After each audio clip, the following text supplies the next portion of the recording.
one. So the Phoenix Suns want Tobias Harris. And based on all the reports that have came out, the Suns want the Sixers to find somebody to take DeAndre Ayton and work out some type of 3, maybe even a potential 4-team deal. That is word on the streets. Why they want to swap Tobias Harris for DeAndre Ayton makes no sense to me whatsoever. I would imagine that they would rather go get 2 or 3 guys. Maybe this is their way of kind of getting out of the contract, right? Tobias Harris, expiring deal. So you can maybe, just let Tobias Harris go at the end of the year or kind of structure a new deal.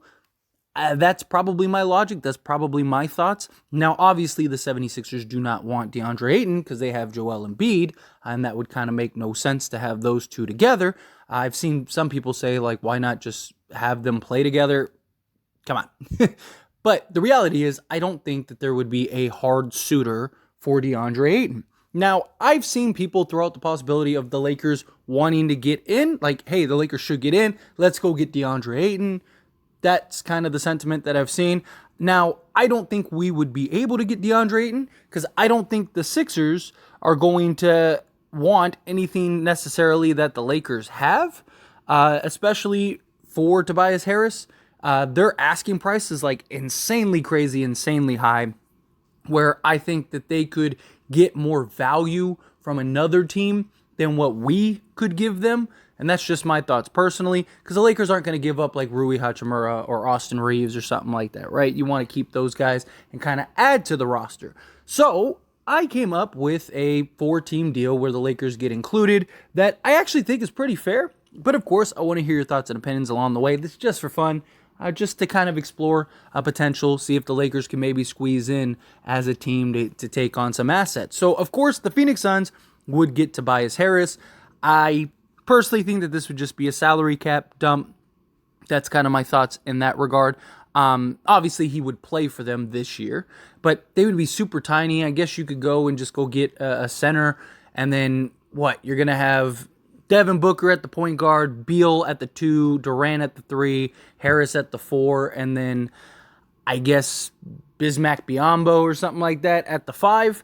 Sure, I don't think that they need another scorer.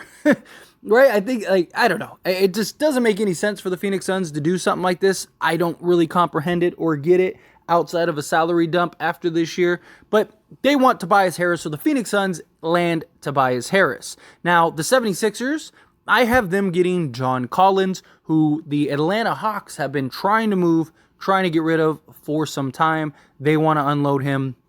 Here you go. Here's your opportunity. You'd send him to the 76ers. 76ers get a Tobias replacement, and the Lakers would throw in Malik Beasley, and that would allow the Sixers to get a shooter to play off of, Maxey, Embiid, as well as James Harden if James Harden decides to stay, and they'd also get John Collins to kind of plug in that spot of a Tobias Harris. I think that this makes a lot of sense for the Sixers, right? Because, again, you're going to need to replace Tobias Harris. They have Tucker, but, you need somebody that can help on the offensive end, play some defense. I think John Collins just needs a change of scenery, really. I think if he gets in the right situation, in the right place, with the right team that really believes in him, I do think that he can turn it around and be a very versatile big. You could play him at the 4. You could play him at the 5 in a small ball lineup if you wanted to. I think it gives you some nice flexibility. Malik Beasley, he's a guy that can be a tradable asset at some point this year. A guy that if they want, they could just waive. I don't think that they would. I think that they would keep him and have him be a shooter. Because again, he's a streaky, high volume guy. The Sixers could use a little more shooting, could use a guy that can get pretty hot, especially playing next to James Harden, who's able to create and kind of drive and kick. That was the whole idea, and that's what we saw a lot with this roster, plus Joel Embiid and his ability to just kind of kick out from the post. I think that Malik Beasley makes a lot of sense. I think if you can turn Tobias Harris into John Collins and Malik Beasley, I think that that's a home run for the 76ers. I think that that's a win-win. Now, the Atlanta Hawks, they would get DeAndre Ayton and Mo Bamba. Now, could you interchange, right? Maybe the Sixers want Mo Bamba instead. Sure, you could do that. Personally, the reason I threw Mo Bamba on Atlanta is if they're going to take DeAndre Ayton, which Clint Capella, he could just leave, right? He's a free agent, if I'm not mistaken. So they're kind of iffy on Capella anyway. So you get a young center for the future in DeAndre Ayton to pair with Trae Young. You got kind of that 1-2, that big little type lineup. Mo Bamba could be a project guy for them that they could grow and develop and kind of build on. It could be a tradable contract because they also want to move several other guys, right? They're trying to move Hunter. They're trying to move pretty much everyone on the roster except for Trae Young. Well, if you added Mo Bamba, that just gives you a $10 million contract that you could pair with, say, a Hunter and go get a more sizable contract or several. Or again, it gives them a backup center that can stretch the floor and kind of gives you a different dynamic than DeAndre Ayton. My guess is that if it was something like this, that the Atlanta Hawks would very likely try to trade Mo Bamba in a package, or they could just waive him and free up that cap space. That's something else they could do, right? Especially if they have somebody in mind that they really like, that could give them some flexibility. Mo Bamba would kind of be just the flexor. It'd give them some sort of flexibility, and they're not really losing much, right? You're getting DeAndre Ayton, who can now be your center for the now and the future. He can be a part of your cornerstone along with Trae Young. And so far, all you've done is given up a John Collins, who you want to get rid of anyway, somebody that they've been desperately trying to just almost essentially just give away, and teams aren't biting. So if you can give him away, get an established center that is young enough to play with Trae Young, now you have that 1-2 punch on the offensive end. Ayton has the potential, I think, to be a solid center. We would get to see what he's really capable of on the Atlanta Hawks, because I think he would get that opportunity rather than playing with like Booker, Chris Paul, all these other guys that need to eat first. It would kind of just be him and Trae Young. You got a guy that you dump the ball down to, kind of let go to work, be an interior presence, which I think would add another layer and just dynamic to the Atlanta Hawks. So Atlanta's getting Ayton and Mo Bamba. Again, you can interchange some stuff. And then the Lakers, because what do the Lakers get? What would the Lakers possibly want? I had them getting Dejounte Murray.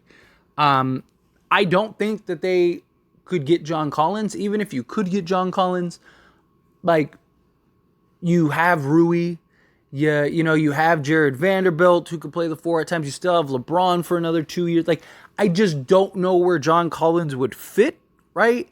I just don't think that he would be a guy that is going to be willing to come off the bench, right? I just think that he would be in a better situation if he went to the Sixers. Now, I would love a guy like Hunter, right? 6'8", shoot the ball, play both sides. I don't think that I think Atlanta only moves off of him if they find something that they are absolutely in love with. And you got to keep in mind, the Lakers are essentially giving up Malik Beasley, Mo Bamba. I'm sure that there would be, picks involved, whether second rounds or protected first, or maybe they throw in another young guy here and there. The ins and outs and semantics, they would figure out, right? That's usually how it goes, what agreement can.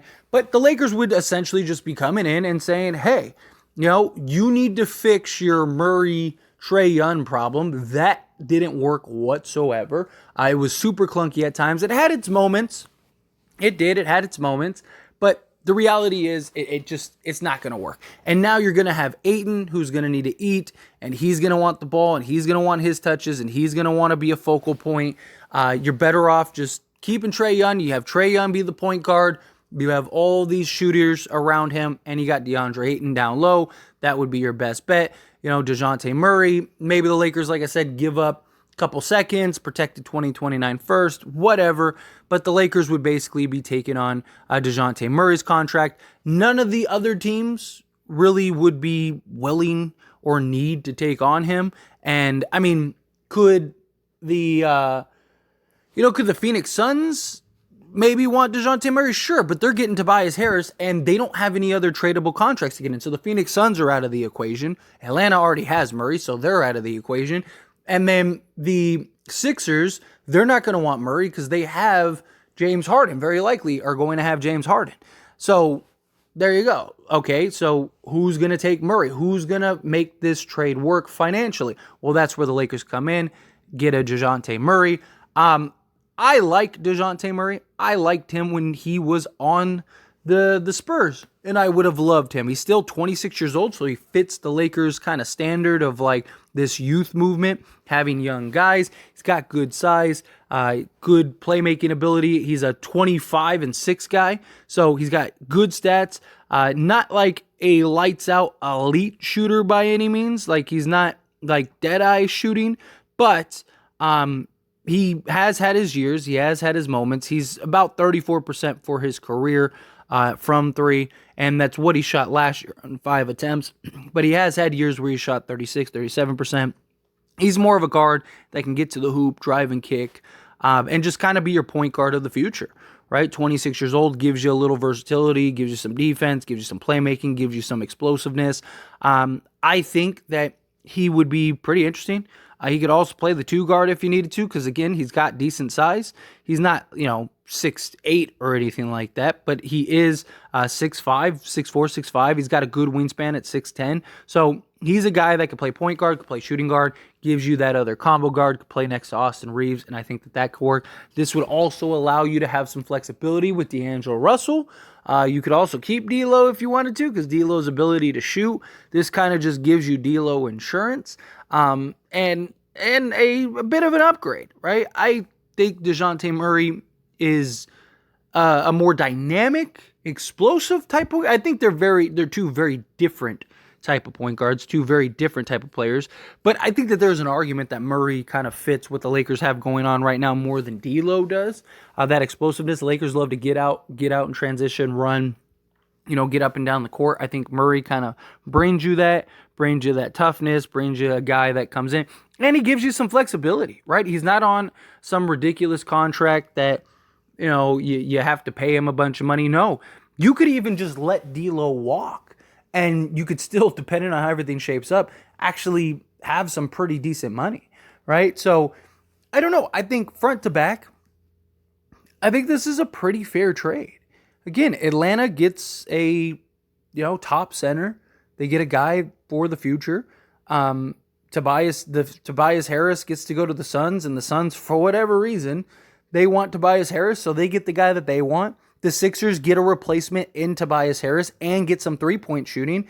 And then Dejounte Murray gets to get out of the Atlanta Hawks situation. Atlanta gets to get out of that situation, and he gets to go to Lakers. And the Lakers could use him, and I think that this is fair. I do. I really do. I was trying to think, like, how could this be fair for all parties where they don't have to give up too much? They don't really have to give up anything, right? Like, you're basically trading, if you're Atlanta, you're trading John Collins, again, who has, like, no value for Atlanta right now. Trading John Collins, and you're trading Dejounte Murray, those two guys, to get DeAndre Ayton, right? Like, I think that that's a good, fair trade for them.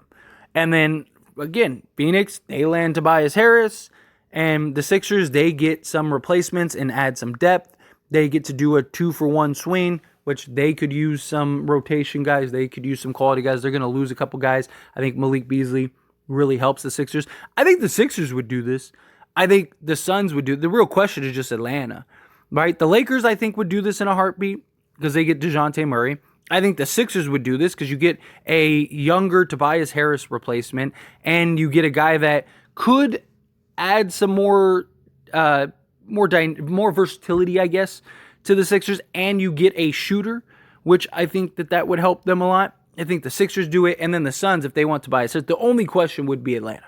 Like, would Atlanta be willing to give up John Collins and Murray to get DeAndre Ayton? I think that they would. I genuinely do. I mean, they just want to give away John Collins. They are willing to do whatever it takes to get rid of John Collins for whatever reason. So he's a negative value. The only one that really has value is Dejounte Murray, but he's not some like insane value. They didn't even give up a bunch to get him. So I don't think that he's going to return some crazy yield. I actually think that this is a very fair trade for all four sides. But anyway, as always, this is a discussion, so I pass the question on you. Let me know your thoughts and opinions down in the comments below. What do you think? Do you agree with me? Disagree with me? Do you think that this is fair trade? Do you think it's not? Do you think it's lopsided anyway? Again, the Phoenix Suns, this looks silly for the Phoenix Suns. It absolutely looks silly for the Phoenix Suns. But they want to do this, right? So whatever. Might as well take advantage of it. right? Can the Lakers come in and be one of those teams that kind of just, hey, we'll take this guy, because again, the Sixers aren't going to want Dejounte Murray. The Hawks have Dejounte Murray. The Hawks would have to add somebody else besides John Collins regardless. They have to regardless. So are they going to trade Hunter and John Collins? No, it makes no sense. They might as well keep Hunter, especially if you're getting DeAndre Ayton, right? So it just, who's the odd man out for Atlanta? I think it's Dejounte Murray. And if you're the Lakers, can you get Dejounte Murray? I think Dejounte Murray would be great on the Lakers. I think he would add a lot to the Lakers. His ability to play on the ball, off the ball, be a shot creator, get to the basket, hit the mid-range, all of that stuff. I think that he would be super dynamic for the Lakers. It would give some D'Lo insurance. It would also give the Lakers some flexibility on D'Lo. You could also look to trade D'Lo, right? That's something else you could do. Take D'Lo's, sign and trade him, and get some other pieces. I think it'd be a great move for the Lakers. But anyway, how do you feel? Whatever your thoughts are, I'd love to hear it. As always, I pass the question on to you. What do you think? Do you love it? Hate it? Somewhere in between? Let me know.